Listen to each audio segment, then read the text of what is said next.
দর্শক, রাজধানীর কাঁচা বাজারের খবর জানবো। এবার কারওয়ান বাজার থেকে সরাসরি যুক্ত হচ্ছেন সহকর্মী রাকিব হোসেন।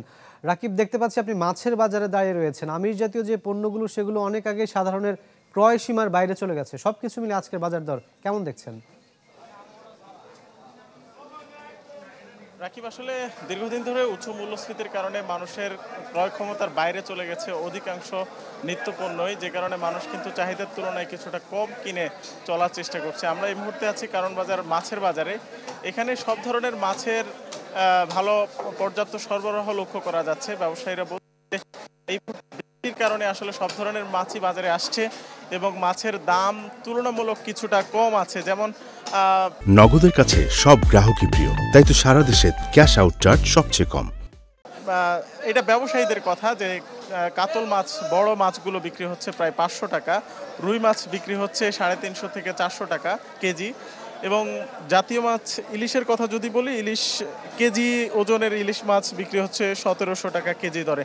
তো এই দামটা আসলে ব্যবসায়ীরা বলছেন যে কম, কিন্তু যারা ক্রেতা আছেন তারা বলছেন যে এইটা আসলে তাদের জন্য অনেক বেশি, কারণ তাদের যে আয় সীমা রয়েছে, আয়ের তুলনায় এই নিত্যপণ্যের দামটা তাদের কাছে অনেক বেশি। যেমন মাছের বাইরেও যদি আমি ব্রয়লার মুরগির কথা বলি, ব্রয়লার মুরগির কেজি এখন 170 টাকা। যদি আমরা ফার্মের লাল ডিমের কথা বলি অথবা সাদা ডিম, সেই ডিমগুলো বিক্রি হচ্ছে ডজন 140 থেকে 150 টাকা দরে। এর বাইরে সবচেয়ে বেশি দাম এখন শাকসবজির। ঈদের পর থেকেই কিন্তু সব ধরনের শাকসবজির দাম বেশি, এবং সবচেয়ে বেশি বেড়েছে টমেটো এবং কাঁচামরিচে, এই দুটি গুরুত্বপূর্ণ পণ্যের দাম। এর বাইরে আলু এবং পেঁয়াজের দাম বেশ কিছুদিন ধরেই একটু বেশি। যেমন আলু 60 থেকে 70 টাকা বিক্রি হচ্ছে, পেঁয়াজ বিক্রি হচ্ছে এখন দেশি পেঁয়াজ 90 থেকে 100 টাকা, এবং ইন্ডিয়া থেকে আমদানি করা যে পেঁয়াজ আছে বাজারে সেটি 105 টাকা এবং 110 টাকা বিক্রি হচ্ছে।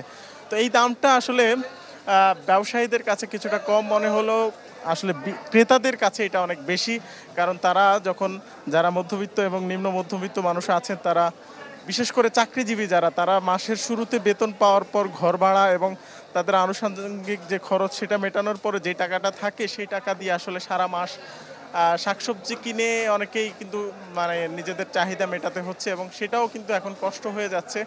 আর মাছ মাংসের ক্ষেত্রে কিন্তু তাদের কেনাকাটা অনেকাংশেই কমে গেছে, যেটা আমরা আসলে বাংলাদেশ পরিসংখ্যান ব্যুরোর যেই কনজামশন ডেটা আছে সেখান থেকেও আমরা দেখতে পাচ্ছি যে গত এক দশকে এই হারটা অনেক কমেছে।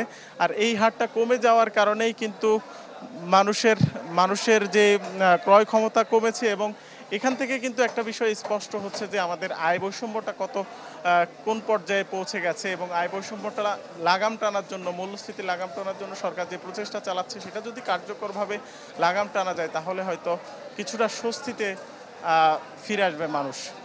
রাকিব, আপনাকে ধন্যবাদ। দর্শক, রাজধানীর বাজার দর জানাতে সরাসরি যুক্ত হয়েছিলেন সহকর্মী রাকিব হোসেন।